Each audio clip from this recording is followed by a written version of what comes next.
Hi అండి, అందరికీ నమస్కారం. శుక్రవారం అంటేనే లక్ష్మీదేవికి ఎంతో ఇష్టమైన రోజు. శుక్రవారం రోజు లక్ష్మీదేవిని ఆరాధించడం వలన మీ ఇంటికి సంపద, వైభవము, పేరు, ప్రతిష్టలు వస్తాయి. శుక్రవారం రోజు కనకాదార స్తోత్రం పఠిస్తే డబ్బుకు లోటు రాదు. అదేవిధంగా శుక్రవారం రోజు దాన ధర్మాలు చేస్తే లక్ష్మీదేవి అనుగ్రహిస్తుంది. ఎల్లవేళలా ధనధాన్యాలతో సమృద్ధిగా ఉండేలా దీవిస్తుంది.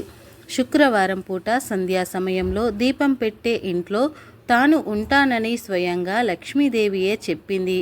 కాబట్టి ప్రతిరోజు దీపం పెట్టినా పెట్టకపోయినా శుక్రవారం రోజు తప్పనిసరిగా ఇంట్లో దీపం పెడితే ఆ లక్ష్మీదేవి మీ ఇంట్లో కొలువు తీరి ఉంటుంది. ఇక ఇంట్లో ఉండే నెగటివ్ ఎనర్జీ, కష్టాలు కూడా పోవాలంటే శుక్రవారం రోజు సాయంత్రం 6 తర్వాత దీనిని ఇల్లంతా తిప్పండి చాలు. మరి శుక్రవారం రోజు దేనిని ఇల్లంతా తిప్పాలి అనే విషయాన్ని ఇప్పుడు మనం ఈ వీడియోలో వివరంగా తెలుసుకుందాం. అంతకన్నా ముందు లక్ష్మీదేవిని పూజించడం ఆపేస్తే ఏం జరుగుతుందో తెలిపే కథను విందాం. అంతకన్నా ముందు ఈ వీడియోకి లైక్ చేసి మాకు సపోర్ట్ చేయండి. రామయ్య, సీతమ్మ అనే ఇద్దరు దంపతులు ఉండేవారు. వీరు రామాపురం గ్రామ నివాసులు.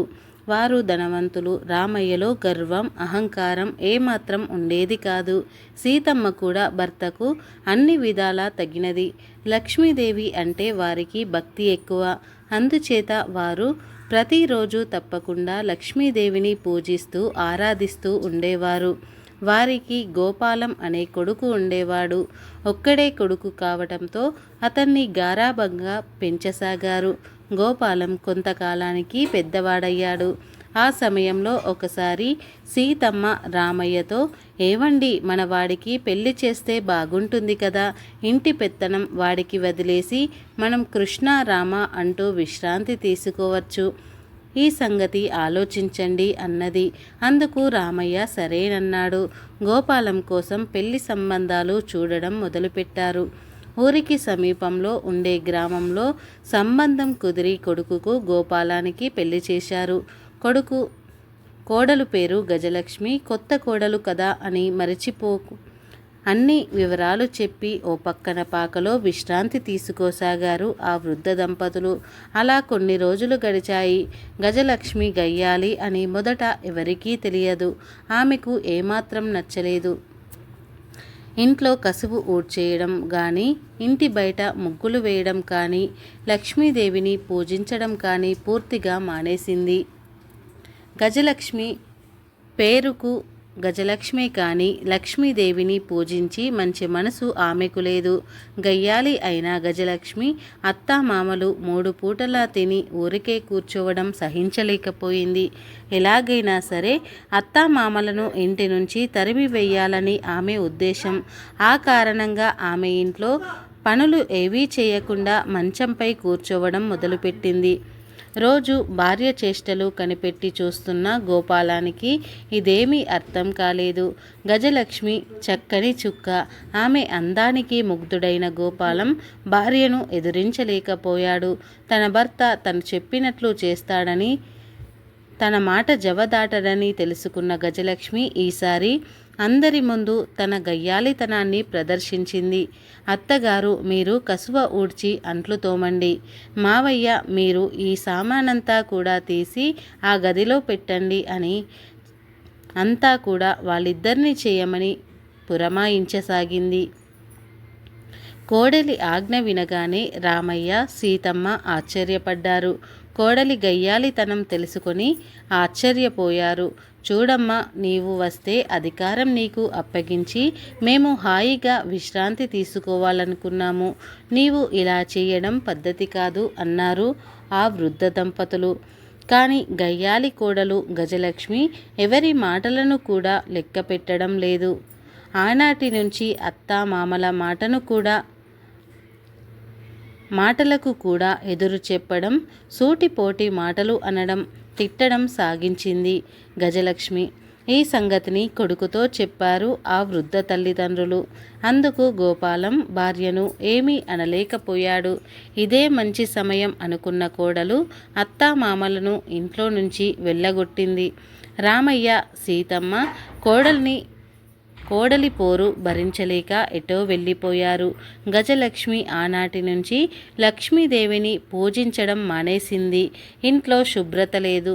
ఉన్న సంపద రోజురోజుకు తరుగుతూ కొంతకాలానికి పూర్తిగా హరించిపోయింది. చివరికి తినడానికి తిండి కూడా కరువైపోయింది. ఆ కారణంగా అప్పుల పాలయ్యారు. గోపాలం ఇల్లు అమ్మి అప్పు తీర్చాడు.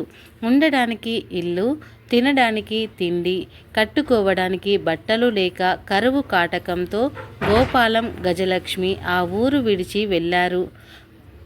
పొరుగురిలో ఒక ధనిక ఇంట్లో వారి ఇంట్లో పనిచేసి జీవించాలని ఆ ఇంటి వాకిట్లోకి వెళ్ళారు. ఆ ఇల్లు ఎంతో శుభ్రంగా ఉంది. ఇంటి బయట అందంగా ముగ్గు వేయబడి ఉంది.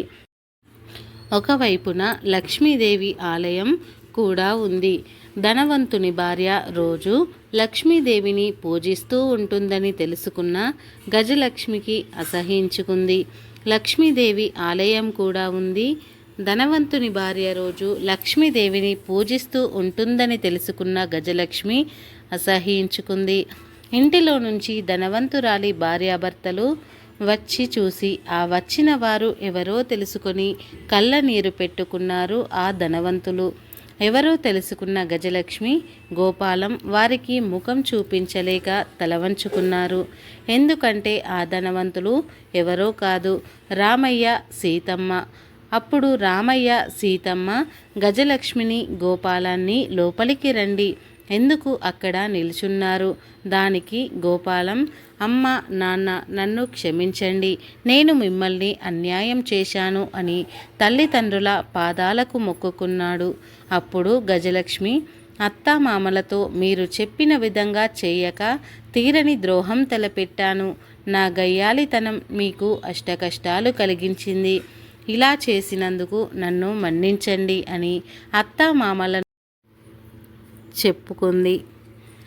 లక్ష్మీదేవిని భక్తితో పూజించని వారు వికారులైన సంగతిని చెప్పుకొచ్చింది. ఆ తర్వాత అత్తామామలను మీరు ధనవంతులుగా ఎలా అయ్యారు అని అడిగింది.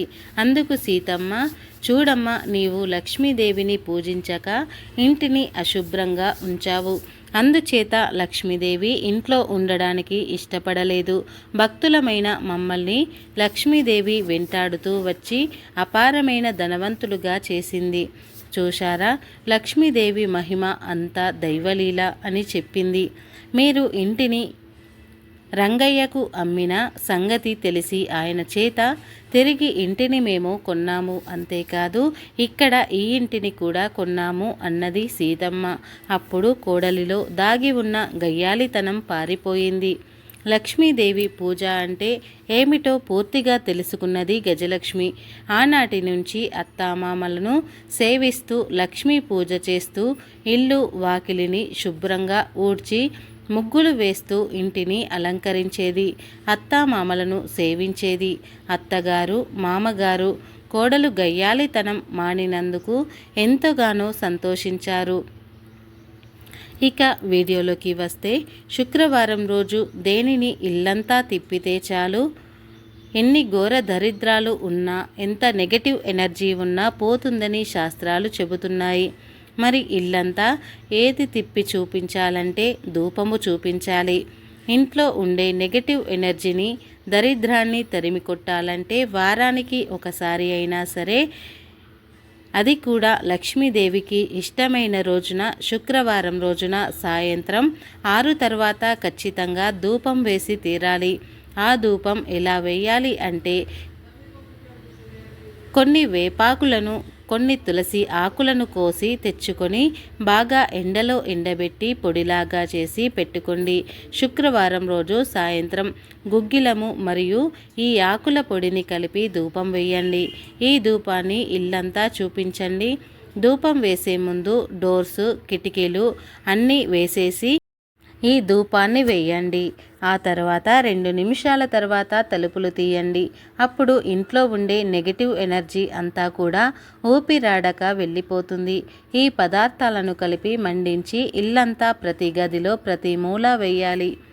శుక్రవారం సాయంత్రం ఇలా ధూపం వేస్తే ఎంత ఘోరమైన దరిద్రాలు ఉన్నా, అనారోగ్య సమస్యలు ఉన్నా అవన్నీ తొలగిపోతాయి. క్షణాల్లో నెగటివ్ ఎనర్జీ మీ ఇంటిని వదిలి పారిపోతుంది.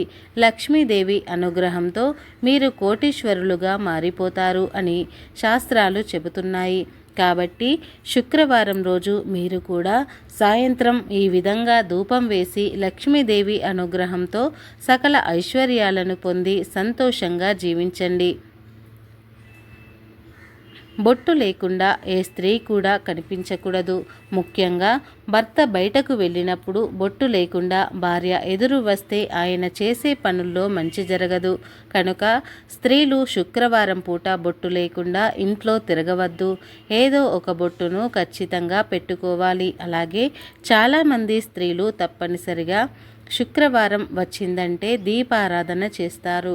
అలా పూజా గదిలో దీపం పెట్టేటప్పుడు కొంతమంది ఆడవాళ్ళు తెలియక దీపం నేల మీదే పెట్టేస్తూ ఉంటారు. కానీ అలా చేయకూడదు. దీపాన్ని వట్టి నేల మీద పెట్టకూడదు. చిన్న ముగ్గు వేసి ఆ ముగ్గు మీద పెట్టాలి. లేదా ఒక ఆకు మీద కానీ ప్లేటు మీద కానీ దీపం పెట్టాలి. అంటే మనం దీపం కుందిని దీపం వెలిగించిన తర్వాత ఎక్కడైతే పెడదామని అనుకుంటున్నామో అక్కడ చక్కగా పద్మం ముగ్గు వేయాలి. ఆ పద్మం ముగ్గు మీద ఆకు లేదా ఏదైనా ఇత్తడి ప్లేటు, స్టీల్ ప్లేటును మాత్రం పెట్టకూడదు. ఏదైనా ఒక ప్లేటు పెట్టి లేదా ఒక ఆకును పెట్టి ఆకు మీద ఆ ప్లేట్లో దీపాన్ని ఉంచి అప్పుడు మనం ఆ దీపాన్ని వెలిగించాలి. అప్పుడే మనకు లక్ష్మీదేవి కటాక్షం కలుగుతుంది. అప్పుడే మీరు చేసే దీపారాధనకు పూర్తి ఫలితం లభిస్తుంది. శుక్రవారం చీకటి పడిన తర్వాత అంటే సూర్యాస్తమయం అయిన తర్వాత మహిళలు జుట్టు విరబోసుకొని తిరగకూడదు. అలాగే శుభ్రం చేసే పనులన్నింటినీ కూడా సూర్యాస్తమయం ముందుగానే పూర్తి చేసుకోవాలి. ఎందుకంటే లక్ష్మీదేవి అనుగ్రహం కలగాలంటే లేదా కావాలంటే ఆ తల్లికి నచ్చిన పనులు మాత్రమే చేయాలి. మరీ ముఖ్యంగా శుక్రవారం పూట ఆడవారు చేసే కొన్ని తప్పుల వలన లక్ష్మీదేవి ఇంటికి రాకుండా వెళ్ళిపోతుంది. శుక్రవారం సాయంత్రం పూట ఎవరైనా సరే ఇంటికి వచ్చి పాలు పెరుగు అడిగితే ఇవ్వవద్దు. లక్ష్మీదేవికి ప్రతీక కాబట్టి పాలు పెరుగును వేరే వారికి ఇవ్వటం వలన మీ ఇంట్లోని లక్ష్మీదేవిని మీరే స్వయంగా బయటికి పంపిన వారవుతారు. వంటింట్లో ఉండేది అన్నపూర్ణాదేవి అంటే లక్ష్మీదేవి కాబట్టి శుక్రవారం రాత్రి పడుకునే ముందు వంటగదిని గ్యాస్ పొయ్యిని శుభ్రపరచుకొని పడుకోవాలి. ఇలా చేయకపోతే ఆర్థిక కష్టాలు కూడా కొని తెచ్చుకున్నట్లే అవుతుంది. లక్ష్మీదేవి అలిగి ఇంట్లో నుండి బయటకు వెళ్ళిపోతుంది. అలాగే లక్ష్మీదేవి అనుగ్రహం కోరుకునేవారు ఆడవారు జుట్టు విరబోసుకొని నిద్రించకూడదు.